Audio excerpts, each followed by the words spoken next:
My name is Lydia, and today I'm going to be talking about my 2025 reading journal. I started a reading journal last year, 2024, for like September, I think is when I started it. It's like the last 4 months. And it was good to kind of do just a little test like that because I learned a lot of what I liked, what I didn't like. And for 2025, I feel like my setup is so much better and I'm feeling way more confident about it. And I'm very excited to jump into the new year with this journal all set up. Originally, I wasn't going to show it off. That's why I didn't film the process of me setting it up. But I ended up kind of liking how it turned out and I thought it'd be fun to share. I am not a reader who reads a lot of romance or fantasy, which a lot of reading journal content I feel like definitely leans towards that. I'm definitely more of a horror reader. I like to read weird graphic novels and things like that. I will say I am not really a journaler. This is definitely the first year that I'm actually going to be trying to do this from the beginning of the year. So let's just jump into the flip through and we're going to talk about my reading journal. So here is my 2025 journal. Real quick, I want to talk about the notebook itself before we jump into the journal setup. I use the Mindori brand notebook and it's just a standard dot grid. If I were to go back, I would have picked a different notebook, mostly because this journal has really thin pages and there's a lot of ghosting. So back here, I have a little test page and a lot of pen smeared, and even ones that didn't bleed through, you can still see the ghosting on the other side of the page. And it did cause me to have to be a little more creative as I was setting up. But, I just worked with it. It's not necessarily a bad notebook, but I just don't know if for the style of journaling I wanted to do, it would really work. So I did kind of change some ideas that I had in order to incorporate kind of those limitations that there's going to be a lot of ghosting in these pages. Also, the paper is super smooth, which is really nice for writing, but I was trying to use a standard glue stick and it just was not working for this paper. Things were just coming off. So I have to use the actual what's it, the tape runner stuff. That worked fine. I used rubber cement. That also worked. So I don't know. I feel this is definitely more of a notebook that's used for writing and things like that. And if I was just writing with a standard pen and just writing down ideas, I think would have been fine. But since I was trying to be a little more creative with it, I found the paper was a bit limiting, but we worked with it. Anyways, let's get into the journal setup itself. My front cover was blank, so I decided to fill it with a bunch of fun stickers for my friends. Most of these are people that I know in real life or I've met at conventions or mutuals online and things like that. So I will have all the artists for these stickers linked down below in the description so you can go check them out. And I kind of wanted to do a little theme. I went with some fun pink colors. There's a lot of horror-y elements though, which I felt kind of reflect the type of journal that I was trying to set up here. So I kind of showed this page. This is just where the nameplate's going to be. I will put my name and my number in here because I do plan on traveling quite a bit this year and I do want to be able to take my notebook with me. And I'm just going to put my number and stuff in there in case I ever lose this. Here, the page where it kind of is connected in the awkward page here, I just decided to do a cover page. I just put, the reading journal, and I used some fun decorations, a lot of papery stickers. And this is just stuff from my sketchbook that I cut out and glued in. I really liked this set of alien stickers. I'll see if I can find them and link them down below. But there was a bunch of retro technology stuff that was very spacey and I loved that. So I feel this front page kind of encapsulates the vibe I wanted to go with. However, I will say my theme kind of jumps all around. Every spread is a bit different. This page here is my index and then my book tracker. Over here, my index, it just has a list of all my different spreads and then what page they're on. I did mess up, so some of these are actually out of order, but I'm just gonna ignore that. And there's just enough space down here for me to list all of my monthly spreads. So January, February, March, I'll put those in there as I finish them. But it's pretty full and I do like the way that it looks and it's cute. How functional is it? Not very functional because none of these pages are numbered. So over here I have my book tracker and this is just where I will go. And every time I read a book, I will mark it in. I do have down here kind of my guide for what to color in the squares. And this is just my star rating. So 5 star is going to be this very, very bright turquoise blue. And then it will go 4, 3, 2, 1. I'm just going to round up. I do half star ratings, but I tend to just round, not up, I tend to round down. This one here at the very end is for books that I don't rate. Every so often, because I do read a lot of nonfiction and such, I sometimes don't really rate those depending on what it is. For example, this year I read Capitalist Realism, and that's a book that I can't really rate because it's so dry, and I really just read it to actually like learn like the content from it, and it's not really something I can rate. So that's what that color represents there. And you'll see that there's a very faint circle around the 50 mark. That's my reading goal. So 50 is my reading goal for next year. I want to read 50 books. However, I did allow myself a couple extra in case I read more than that. This year, I read 70 books. So I'm hopeful that I'll pass that. However, every year I feel like I fluctuate between my reading. Some years I read a lot, some years I don't. So I wanted to give myself space, but 50 is like my goal, I guess. This spread here is my 25 books that I want to read in 2025. Real quick, I do want to talk about all the little stamps I used.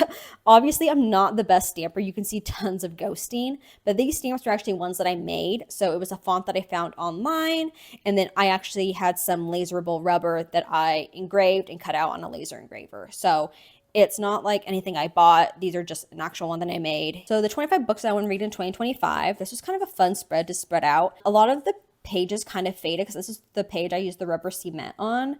And it kind of made a weird effect on all of the things that I printed. So I don't know how well they show up on the screen, but you know, they're there and I know what they are. And my idea for as I read them, I have this like book tracker, like sticky notes. There's like multiples on here. My idea was that I would take one of these little like books or one of these little icons here and just like paste it on there. And I think that would be kind of a cute way to like mark that I've read those ones. You'll see that there's like a lot of classics on here and also like a lot of books that have been out for a while. This is kind of like a backlist that I've been meaning to get to for a long time. So we'll see how well I do. My next spread here is my year in pixels and then my year in review. My year in pixels is just every single month of the year is in a line and then the dates are across. And over here I have a key. So if I read an audio, physical, ebook, I'll mark that in based off of that color. And then I do have a little like star that I'm going to put in if I finish a book on that day. Some days I do like an audio and an ebook at the same time, or I'll finish a physical book and then I'll also read an audio book. So my idea is that I'm just going to kind of like take those squares and like cut them in half or like diagonal and then color them in 2 colors. So I thought that might be a fun way to track how I'm reading. Over here, I have my year in review, and this is just going to be my overall monthly stats. So January through December, and then I have books, pages, audio, print, ebook, DNFs, and then my average rating over here.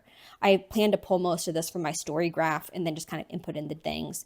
And then down here at the end of the year, I'll total them all up and kind of see where I'm at. I haven't talked much about the decorations around here, but these ones are from one of the artists who's also in the front. So I'll have her link down below. And then I do have this really fun washi tape that I bought from an artist at a convention, and I, for the life of me, cannot find them. So I'm very upset about that because I love this washi tape. I actually have like 2 different versions you're about to see on the next page, but this is like the night sky. It's all pixely. And then on this side, we have like the morning sky where it's all like orange and fun. Over on this page, we have my genre tracker and then my new releases. So my genre tracker, basically I put all my top genres down here. And my idea is that as I read genres throughout the year, I'll go through and just kind of mark it in. So like, for example, if I read a horror book, I'm just going to come in and mark that line there and kind of fill them up and see where I'm at the end of the year. My top genres are like horror, fantasy, graphic novel / manga, literary, sci-fi, classics, nonfiction, memoir, and then romance. So I'm very interested to see if these continue to be my top genres or if I expand into other things.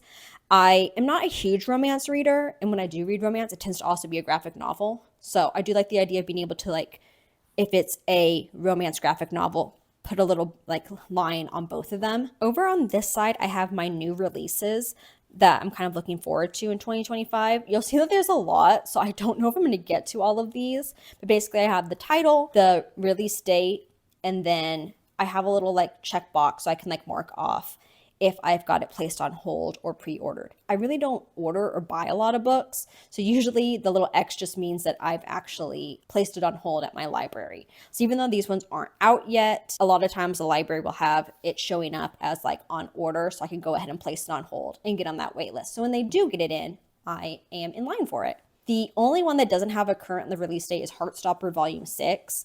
Everything else does. Most of the 2020-25 releases that I'm excited for are horror books. There are a few up here at the top. You can kind of see our graphic novel series that I'm currently in the middle of. And it's just like a fun way for me to kind of keep track of what's coming out. And I have actually used this quite a bit already because, like I said, I place things on hold at the library. So every so often I'll go through, just look up all these titles and just see if they're there or not. My next page, I think this might be my favorite spread that I did because I just love like how all the colors work together. And we got some really fun like stickers and stuff in here, but it's my star rating and then my 5-star reads. So my star ratings, I am 100% somebody who rates things based off of vibe. It's 100% vibe based, but I liked the idea of kind of writing down what that like vibe meant. So kind of breaking down my 5-star system. Like I said, I do rate stuff with half stars. So 5-star is a new favorite. 4.5, I loved it. 4-star, I liked it. 3.5-star means it was good. 3 stars, it was all right. I think 3 stars kind of like all books started at 3-star for me, and they go up or down kind of depending as I read it. 2.5 stars means that it was just kind of disappointing. 2 stars, I didn't like it. 2.5, I hated it. And then 1 star is criminal. And I don't have a half-star rating because for me at that point, if it's a half-star, I'm DNFing it. I've been pretty good about DNFing books. I just don't want to waste my time reading books I don't like. If it's that bad, I'm just not going to finish it at that point. Over here, this is going to look so cool throughout the year as I add my book covers. But it's just going to be my 5-star reads. And I'm hoping I have enough space in here. However, if I have a ton more like 5-star reads than what can fit on here, I have plenty of pages. I'll just go and add another like spread in the middle of my book. I don't mind that. I actually kind of like the idea of having some more like beginning of year spreads in throughout the book, because I think that kind of makes it feel more journaly and more authentic to like the experience of reading and journaling throughout the year. So moving on, my next page, speaking of DNFs, is my DNF page. We'll see if this is enough space for me to have all of them listed. I do kind of like tracking my DNFs because first of all, I'm proud of myself for like not wasting my time on a book I wasn't enjoying. And then second of all, there's so many books that I feel like I DNF just because I started reading them at a time where it's just like, this wasn't the book for me at that time. So I do like to kind of track them because there are some I'm like, hey, I DNF that and I kind of want to go back to it. So I do like having a spread for that. Over here, this spread is dedicated to my book club. I have a real life book club with some friends and we usually meet up at least once a month, but basically a little space for me to put a book cover for all the months of the year. My next 2 spreads are both very ugly and messy, but very functional. So this is just my tracker for everything that I read. I love having a log because I do like to just like write everything down. So that's what these 2 pages are. And I just have the title, the publication date, because I am always curious to kind of see like what years I'm reading from, my month that I read it. So if I read it in January or December, whatever, I'll write that down, and then my rating. So I like having this because I do like kind of seeing everything all together and very easy to read. So hopefully 2 pages is enough. It might be too much. My next spread, well, both pages of the spread, I got really creative with. So this side is Hunter Rex. So I asked my partner for recommendations. His name is Hunter, and I wrote them all down here, and I'm hoping that I will read them throughout 2025. He recommended Edgar Allan Poe, like basically his entire collection. So I put that down. That was also one of my 25 books I want to read in 2025. So that kind of worked out. The second one is The Prince, and I've like never heard about this one, but he says it's really short and he thinks that I would like it. He knows I like short books. However, despite the fact that he knows I like short books, he did recommend a Fyodor Dostoevsky, the brothers Karamazov. I hope I'm pronouncing that correctly. He actually likes Crime and Punishment better than this one, but he thinks I will like this one better because he says it's more character driven. So I'm very curious to see if that is going to be correct. The next one is The Great Gatsby. Once again, he recommended it because it's short, and I've never read it. Like a lot of people read that in high school, but that was not part of like my high school curriculum, so I never got around to it. And then the 5th one is Anna Karenina. This is his favorite book, so I am excited to actually read that because I think it would be fun for like me to read it and annotate it, and then for him to read it and annotate it, and for us to like compare notes and things like that. So I'm very excited for this one. It's been on my like a book that I want to read for like so long, and I'm hoping that I finally get to it this year. I'm just always so intimidated because it's so huge. So we'll see what happens. This side over here is a spread I've seen a few people's journals. It's the rainbow reads. So basically colors of the rainbow, and then you put in a corresponding book cover that you've read that year. So if you read a purple book, you put in the purple square, an orange book in the orange square. I'm also making this a challenge for myself to make all of these be queer books. So I'm hoping I can kind of just organically fill this out throughout the year. If not, I might intentionally choose some books that will kind of fill this out. But it's only 6. So I don't feel like it's like too much more to add to my reading plate. Our next spread over here is kind of a month by month overview for the entire year. So January through December. In each month, I've kind of wrote down different events and readathons going on. So for example, January is TBR-a-thon, and that's going all month long, and I'm going to participate, so I wrote that down. August is like Read a Romance month, so I'm planning on at least reading one romance in August, but I might make it like a whole month of trying to read romances. Like I said, I don't read a ton of romance, and I think I probably would find a lot more that I liked if I read more. November is Indigenous American Heritage Month, so I wanted to prioritize reading books by Indigenous American authors.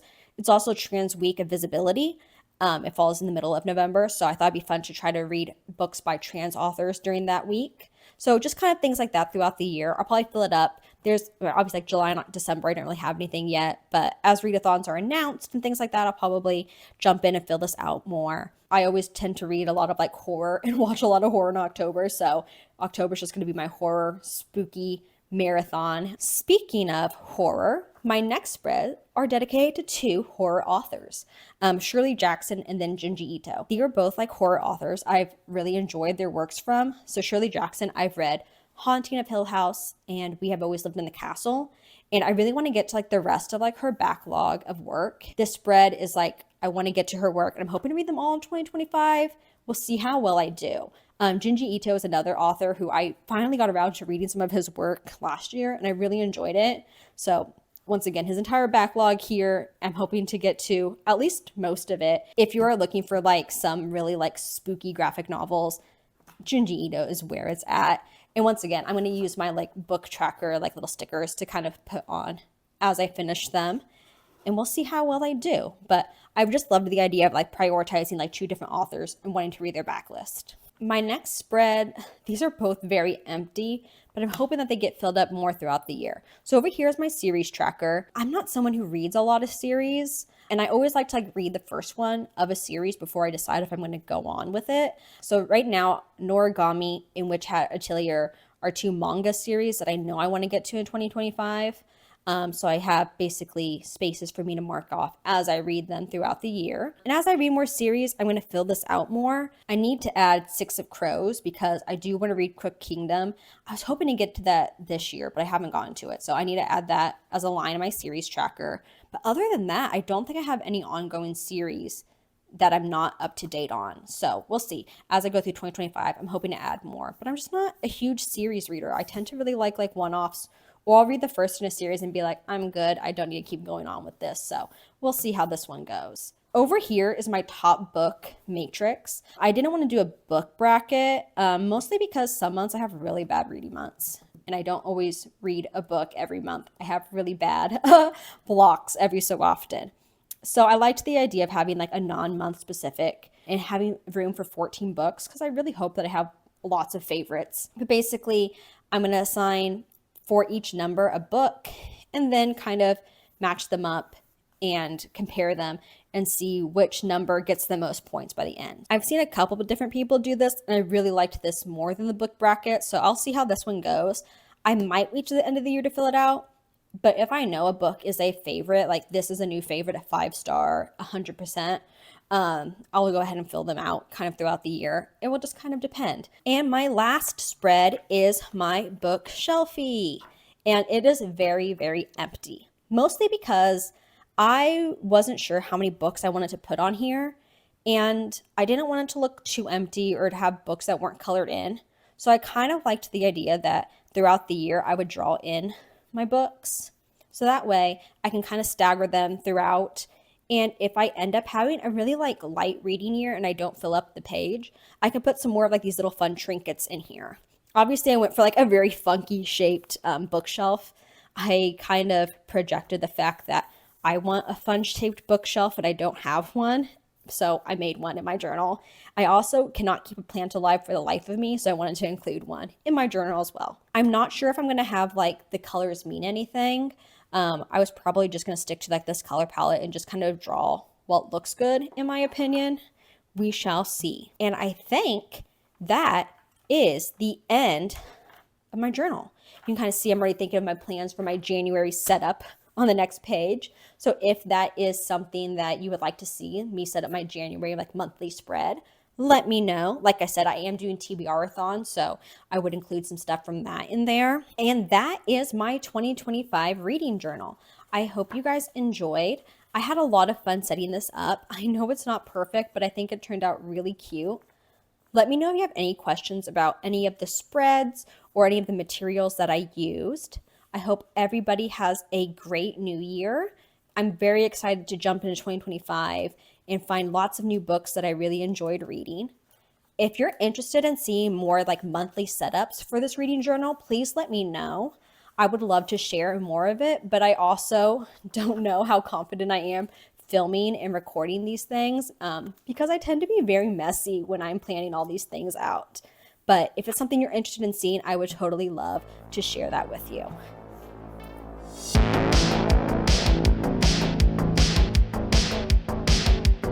Anyways,